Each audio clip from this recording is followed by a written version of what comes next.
자, 사동 표현 정리해 봅시다.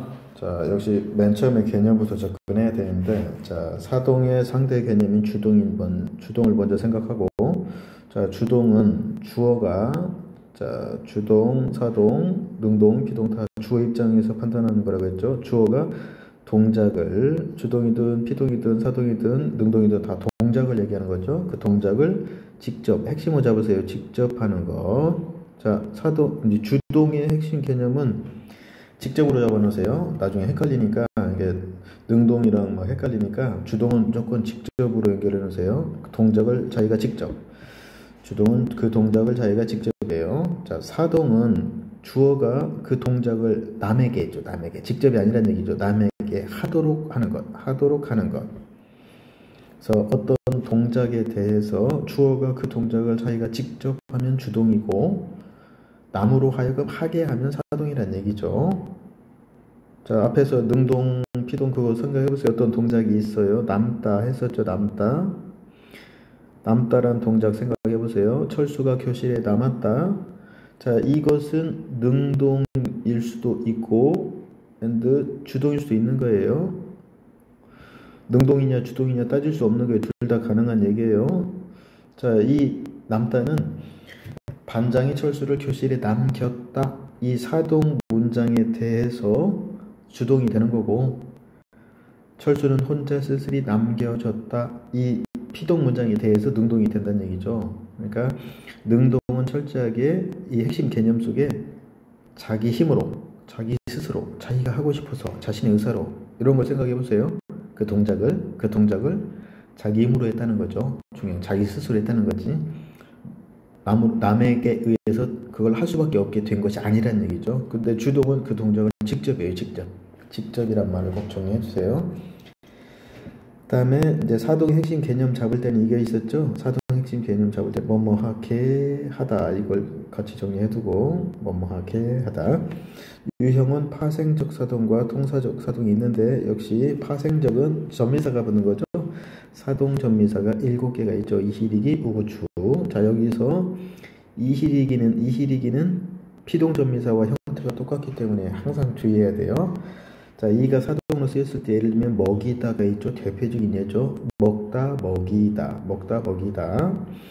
그 다음에 읽다, 익히다. 읽다, 익히다. 그 다음에 울다, 울리다. 울다, 울리다. 울리다도 예를 들면 피동도 존재하니까 또 조심해야죠. 종이 울리다 하면 피동이죠. 철수가 동생을 울리다 하면 사동이겠죠. 숨기다는 사동이죠. 자, 여기서 먹이다나 익히다나 숨기다처럼 이렇게 무조건 사동으로만 쓰이는 게 있고, 울리다처럼 피동으로 쓰일 수도 있고 사동으로 쓰일 수도 있는 게 있으니까 주의해야 돼요. 비우다, 잔을 비우다, 잔이 비다, 잔을 비우다. 비우다도 무조건 사동이죠. 이 우구추는 무조건 사동이죠. 피동하고 헷갈릴 일이 없죠. 달구다, 달다, 달구. 쇠가 달다, 쇠를 달구다. 그 다음에 낮다, 낮추다. 이런 식으로 다양한 예들이 있죠. 자, 이 파생적 사동은 역시 단형 사동이라고 하죠. 통사적 사동에 비해서 짧다는 얘기죠. 통사적 사동은 뭐뭐하게 하다, 이런 구성으로 되어 있다는 얘기죠. 장형 사동. 그래서 개념 먼저 잡고 그 다음에 유형 간단히 파생적, 통사적 이렇게 잡으면 돼요. 자, 그 다음에 주의사항에서 이중사동이라는 게 있다고 했었죠. 이중사동. 띄우다, 태우다, 세우다, 점점점 엄청 많아요. 예를 들면 재우다, 아기를 재우다 생각해보면 아기가 자다, 자, 이우가 이렇게 결합돼서 재가 되는 거죠. 재우, 다 이렇게 된 거예요. 다 구조가 똑같아요. 그래서 사동전미사 이우가 이중적으로 붙어 있어요. 그런데 이것은 몇백 년 전부터 우리 조상 때부터 계속 써오던 표현이기 때문에 이것은 맞는 표현이라고 했죠. 올바른 표현. 주의할 점, 이중피동은 틀린 표현인데, 무조건 틀린 표현인데 이중사동은 맞는 표현. 같이 묶어서 생각해 주세요. 불필요한 사동 표현이라는 게 있는데, 자, 이것은 잘못된 표현이에요. 소개시키다 대표적이죠. 소개하다라고 써야죠. 소개하다라는 말 자체가, 자, 사동 비슷한 의미를 이미 가지고 있죠. 의미상으로 그걸 가지고 있기 때문에 시키다라는 전미사, 사동을 표현한 전미사 시키다를 굳이 불필요하게 붙일 필요가 없다는 얘기죠. 틀린 표현이에요. 교육시키다, 가동시키다 마찬가지예요. 이렇게 올바른 표현으로 써야 되고, 직접 사동과 간접 사동이라는 게 있죠. 이제 사동의 분류 두 가지로 또 정리할 수 있죠. 사동의 유형은 파생적 사동과 통사적 사동으로 나눌 수도 있고 직접 사동과 간접 사동으로 나눌 수도 있다는 얘기죠. 이 파생적 사동, 즉 전미사가 붙는 것들은 직접 사동이나 간접 사동의 의미가 동시에 중의적으로 발생하죠. 그래서 이제 먹이다, 이런 거, 입히다. 철수가 동생에게 옷을 입혔다. 동생이 안 입으려고 하는데 억지로 어떤 동작을 철수가 직접 가해서 입게 하는 경우는 직접 사동이고, 철수가 동생에게 말로 명령하거나 이런 경우, 아니면 이제 협박을 하거나 이런 경우는 간접 사동이죠. 그 동작을 직접적으로 행하지는 않은 상태로 그 동작을 하도록 한 거죠. 직접 간접은 그런 개념이에요. 자, 그런데 파생적 사동이라고 해서 무조건 직접 간접 사동 의미가 동시에 무조건 나오는 건 아니죠. 예를 들면 읽히다 같은 경우 생각해 보세요. 대표적으로 읽히다. 선생님께서 철수에게 책을 읽히셨다. 이 읽히다를 가만히 보면 읽다라는 동작의 특수성이 있죠. 읽다라는 동작의 특수성이 있기 때문에 읽히다는 직접 사동이 불가능해요. 잘 보면 읽는 걸 억지로 그 동작을 시킬 수는 없는 거죠. 간접적인 사동만 가능해요. 읽히다는. 잘 생각해 보세요. 아무리 책을 갖다가 눈앞에 대고 눈을 막 크게 벌리고 하더라도 그 읽는 동작 자체는 본인이 의사가 없으면 할 수 없는 거기 때문에, 아까 먹다, 입다랑은 달라요. 약을 먹이다, 옷을 입히다는 하기 싫어도 억지로 그 동작이 가능한데 읽히다는 안 된다는 얘기죠. 그래서 읽히다는 파생적 사동임에도 불구하고 간접 사동만 가능한 경우죠. 이런 경우가 있어요. 그 다음에 통사적 사동은 뭐뭐 하게 하다는 간접 사동으로만 해석한다. 아까 입게 하다, 먹게 하다, 읽게 하다, 이렇게 문장을 만들어 놓고 곰곰이 생각하면 느낌 올 거예요.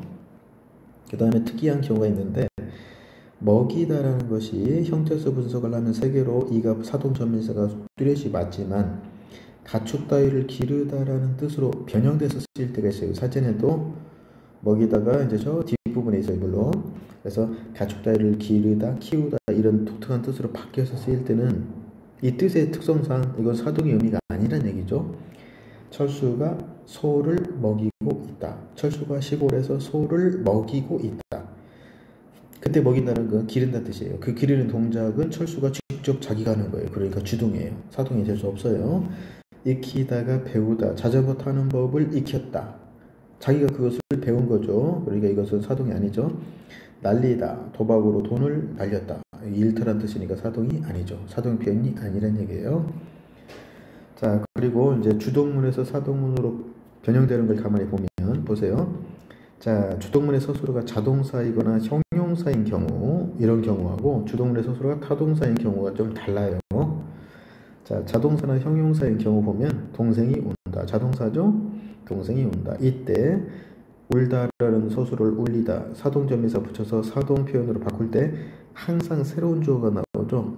주동문을 사동문으로 바꿀 때는 항상 새로운 주어가 등장해요. 새로운 주어가. 그래서 동생을 그대로 오고 울리다 사동사, 주동사가 사동사로 바뀌고 주어가 목적으로 바뀌는데 새로운 주어가 등장했어요. 성이 동생을 울린다. 자, 그런데 이것을 뭐 억지로 암기한다는 개념보다는 여러분이 그냥 기본 예문을 기억해두고, 한국 사람은 직감이 있기 때문에 이것을 변형만 시켜보면 바로 알 수 있어요. 동생이 운다, 형이 동생을 울리다.